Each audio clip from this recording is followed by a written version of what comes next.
बाल निर्माण कहानियों की श्रृंखला में लीजिए प्रस्तुत है कहानी जैसी करनी वैसी भरनी।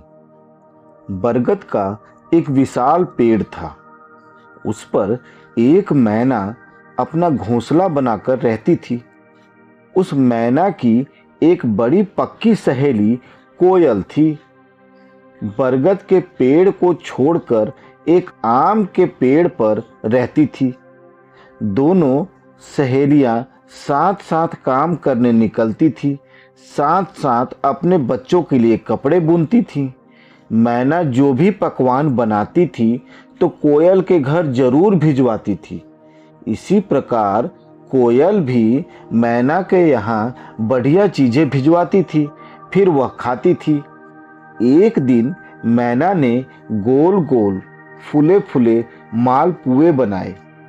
वह उन्हें प्लेट में रखकर कोयल को देने निकली। बरगद के पेड़ की ऊपर वाली डाल पर एक धूर्त कौवा बैठा था। गरम गरम रस टपकते मालपुए देखकर उसके मुंह में पानी भर आया।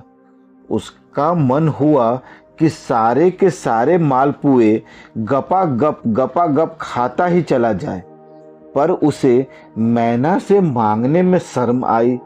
कुछ यह भी लगा कि पता नहीं वह देगी या नहीं। उसने तुरंत एक उपाय सोचा।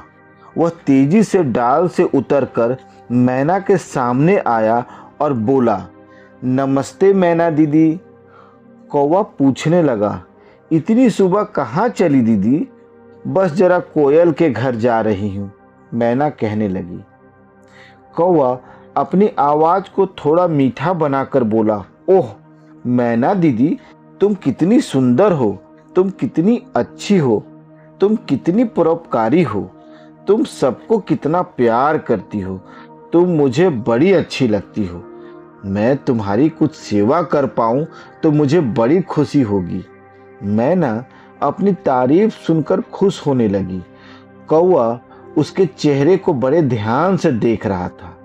समझ गया था कि उसकी बातें मैना पर असर डाल रही हैं। कौवा आगे कहने लगा, दीदी तुम क्यों कष्ट करती हो? लाओ मैं ही इन्हें दे आऊं, मैं इस समय खाली हूं। मैना कौवा की बात में आ गई। उसे जल्दी भी थी, घर जाकर बच्चों को नहलाना था। उसने प्लेट कौवे को पकड़ा दी और खुद घर के अंदर घुस गई। कौवा मालपुए लेकर फुर्ती से नीम के पेड़ पर जा बैठा। यहाँ उसने जी भरकर मालपुए खाए। उसका पेट भर गया, पर स्वाद ही स्वाद में खाता ही गया। प्लेट में से निकला रस भी उसने चाट चाट कर खाया। फिर प्लेट पेड़ के नीचे फेंक दी। झरने पर जाकर आराम से ठंडा ठंडा पानी पिया। फिर नीम के पेड़ की कोटर में छिप कर सो गया। इधर मालपुए बनने की खुशबू कोयल के घर तक पहुंच गई थी। बड़ी देर से इंतजार कर रही थी कि कब मैना मालपुए भिजवाए और कब वह अपने बच्चों को खिलाए। पुओं की खुशबू सूंघकर उसने बच्चों का खाना भी तैयार नहीं किया था। कोयल इंतजार करती रही कि पुए अब आए, पर ऐसे ही शाम बीती चली गई। न मैना खुद ही आई, न ही पुए भिजवाए। उसे बड़ा गुस्सा आया। वह सोचने लगी कि अब मैं कभी मैना के यहाँ पकवान नहीं भिजवाया करूँगी। कोयल गुस्से में भरी खाना खा रही थी कि तभी मैना आई। वह बोली, बहन जरा प्लेट तो दे दो। कौन सी प्लेट? कोयल मुंह फुलाए बोली, अरे वही जिसमें मालपुए भिजवाए थे। कैसे मालपुए? यहाँ तो कोई कुछ नहीं लाया, कोयल ने कहा। मैना समझ गई कि यह सब चालाकी कौवे की ही है। उसने कोयल को सारी बातें बतलाई।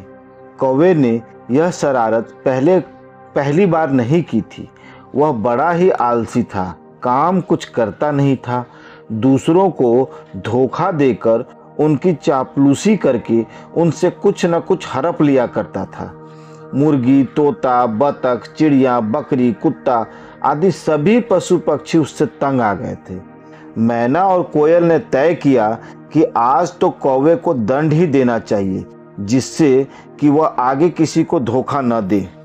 मैना और कोयल दोनों कौवे को ढूंढने निकली।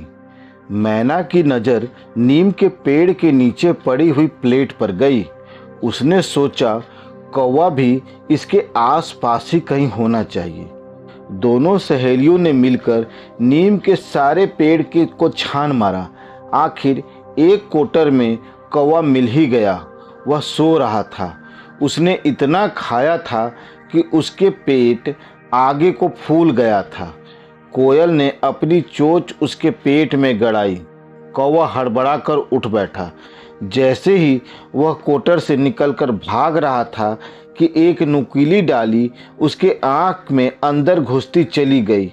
आँख से खून निकलने लगा। मैना दौड़कर डॉक्टर नीतू लोमड़ी को बुला लाई। उसने दवा लगाई, पट्टी बांधी, पर कौवे की आँख ठीक हो ही नहीं पाई। आज तक एक ही पुतली काम करती है। जंगल के सभी जानवर आपस में कहते रहते हैं कि जो दूसरों का बुरा करता है भगवान उसे दंड जरूर देता है। भगवान के यहाँ न्याय में देर हो सकती है, अंधेर नहीं हो सकता। कौवे को अपनी करनी का ही फल मिला है। सदाचारी तथा दूसरों का भला करने वाले व्यक्ति ही सुख संतोष से रहता है। उसी को भगवान प्यार करते हैं।